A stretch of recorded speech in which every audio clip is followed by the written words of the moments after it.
जी त्यांनी शेवटपर्यंत जपली। अनेकांच्या स्वप्नांना त्यांनी प्रत्यक्षात सुद्धा उतरवलं। समजूत घालायची असा प्रश्न आहे। त्यांचे अनेक कर्मचारी ज्यांच्याबरोबर आम्ही अनेक वेळेला त्यांना कामं सांगून पाठपुरावा दादांनी ताबडतोब केलेला आहे, असेही तिथे होते आणि कुणालाच हा धक्का सावरण्यासारखी परिस्थिती नाही आहे। दादा अतिशय शिस्तप्रिय होते, त्याचबरोबर शासनावर त्यांची पकड होती आणि जवळजवळ 2002 पासून ते 2026 पर्यंत गेली 24 वर्ष ते आमदार होते विधानसभेमध्ये आणि मी परिषदेमध्ये आमदार म्हणून काम केलं, जिल्हा नियोजन मंडळावर काम केलं। गेले 7 वर्ष उपसभापती म्हणून काम करत असताना सन्माननीय देवेंद्र फडणवीस, एकनाथ शिंदे आणि माननीय दादा यांचं चांगलं सहकार्य मला मिळत होतं। फ्लोअरवरती कुठलेही विषय घेतले तर त्याच्यावरती ताबडतोब हजरजबाबीपणे उत्तर देणं हे ते करत होते आणि दादांचं एक वैशिष्ट्य म्हणजे ते वेळेच्या आधी यायचे, पण जाताना मात्र ते वेळेच्या आधी गेले असं मला वाटतं।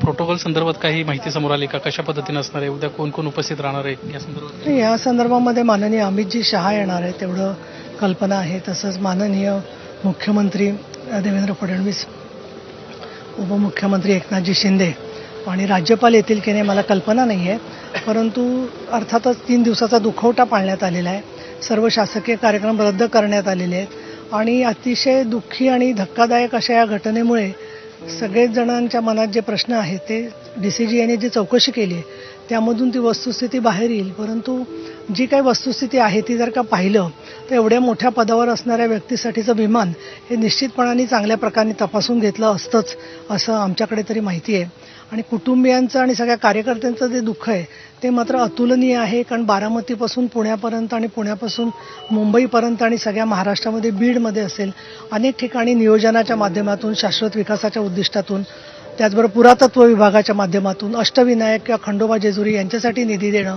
असे अनेक त्यांनी फार चांगली पावलं उचललेली आहेत। ती कायम सगळ्यांच्या लक्षामध्ये राहतील असं मला वाटतं। दादांबाबतची कधी आठवण? दादांचं फार काटेकोर लक्ष असायचं। मला आठवते मी त्यांना प्रत्येक वेळेला DPCच्या वेळेला निवेदन द्यायचे तर एकदा माझ्याकडून असं झालं की ते निवेदनावरती माझीच सही नव्हती, तर ते निवेदन वाचल्या त्यांनी शेवटपर्यंत निवेदन वाचलं त्या मिटिंगमध्ये आणि म्हणाले अहो ताई सही नाही आहे, डॉक्टर सही करा याच्यावरती। मग ती सही करून दिली। मग तेव्हापासून मी प्रत्येक वेळेला कुणालाही निवेदन दिलं की आधी बघते की ते ओके आहे, पण एखाद्याच गाईमध्ये प्रिंटआउट काढल्यावरती आपण पटकन लिहिलेलं असतं।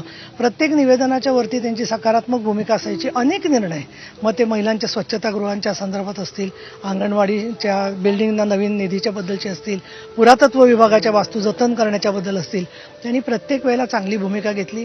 एकदा तर त्यांनी बजेट 8 मार्चला जाहीर केलं होतं सावित्रीबाई फुलेंना करून आणि माननीय फडणवीस साहेब, माननीय शिंदे साहेब आणि माननीय अजितदादांनी लाडक्या बहिणींसाठी जी पावलं उचलली त्याच्यामुळे महाराष्ट्रातल्या महिलांचा आत्मविश्वास वाढला याच्यामध्ये कुठली शंका नाही।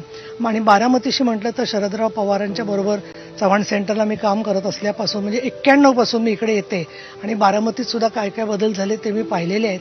त्यामुळे एका अर्थाने कुठलंही आम्हाला तर 27 वर्ष स्त्री आधार केंद्राचं कार्यालय आम्हाला इथे वापरलं जातं, आमची शाखा तिथे चालते आणि कधीही आमच्यावर कुठल्याही केसमध्ये त्यांनी दबाव आणला नाही।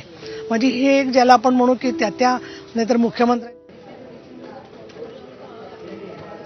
तर नीलम गोऱ्हे यांनी दिलेली प्रतिक्रिया होती। त्यांनी दादांसोबतच्या त्यांच्या काही आठवणी जगवल्या आणि दादांच्या वक्तशीरपणाबद्दल बोलताना त्या इतकंच म्हणाल्या की दादा कायम वेळेच्या आधी यायचे, पण जाताना मात्र ते वेळेच्या आधी निघून गेले, कारण दादांची एक्झिट अकाली एक्झिट आहे। अजित पवारांच्या व्यक्तिमत्वाला आणि त्यांच्या राजकारणाला वेगवेगळ्या छटा होत्या।